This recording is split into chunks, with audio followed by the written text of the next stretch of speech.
Hi, how are you doing? Hey, how's it going? Looking good today. Lisa from Taiwan.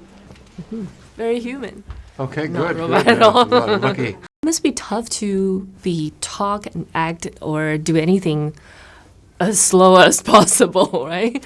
My drama teacher used to always say, you can walk and you can talk, but of course walking and talking at the same time. So, yeah, for actors it is tough to walk and talk, you're right. But no, it's, no, it was fun, you know. Really? I don't think it's, it wouldn't be safe to say it's a difficult job. No, it's not. But I can see it's less physically demanding, but it must be difficult in some way, especially the mental construction. I mean, is there anything that you have to prepare before you go into this character? Well, I always prepare, you know, I always like to sort of, you know, do my homework and figure stuff out at home so that when I arrive on the set, I can have fun and just sort of let loose and try different things. But, you know, it's just first of all, like any other character, you know, approach it physically. So this is a robot, so I wanted to have the movements very economical and very efficient movements.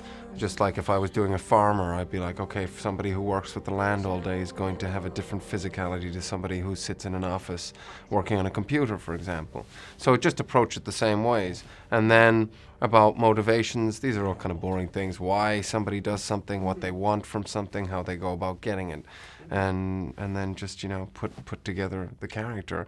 Walter was a very straightforward case because he's somebody that is devoid of human emotion, Right. and he's just programmed to function. And his function is to look after the crew and the Covenant spaceship. David's a different kettle of fish because has been programmed with human traits and characteristics, and he's been sort of out in space alone for 10 years. And so it's about how that sort of programming has evolved within him, and also the fact that he hasn't had any maintenance in 10 years. Right. So, you know, they're the two characters. I knew that one was going to be very, you know, well, he became a very sort of theatrical kind of character, David. Right. He's very sort of emotional. And then Walter is the opposite of that. He's neutral and quite sort of blank in terms of his sort of emotional content. Do you know you're going to play two characters when you first step in the Prometheus project in the first place? Not when I started Prometheus. It was after Prometheus. I had dinner with Ridley, and he was telling me, you know, we've got a follow-up ready, or writing it, and there's another character, Walter.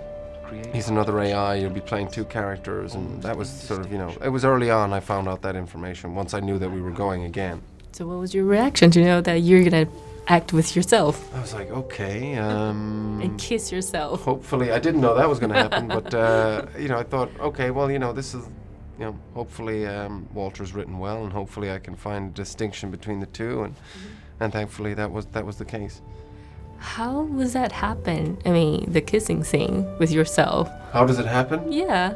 Well, basically, I had a double who did everything that I wasn't doing. So if I was playing Walter, he was playing David.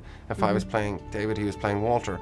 So I kissed him and he kissed me. Is it a good kiss? I mean, you're kissing a guy, right? You know, it just needs to be. It wasn't necessarily unpleasant or pleasant. For Alien, it's a real person instead of CGIs. Compared to a lot of different movies with a lot of CGIs and motion capture today, which one you think it's better for the actor's performance? You know, both, you know, you adapt. Like, you know, every actor that's sort of been working on any of these films of late, this is kind of a reality that you're working with CGI. Also, if you've done any theater, you imagine stuff that's not there. Obviously, the audience are sitting out there, and maybe you're looking ahead to Moscow that doesn't exist out there. So, you know, it's a little bit of both, but it is always a luxury having the real thing, for sure. The best reason to see Alien? Covenant? Because it's great.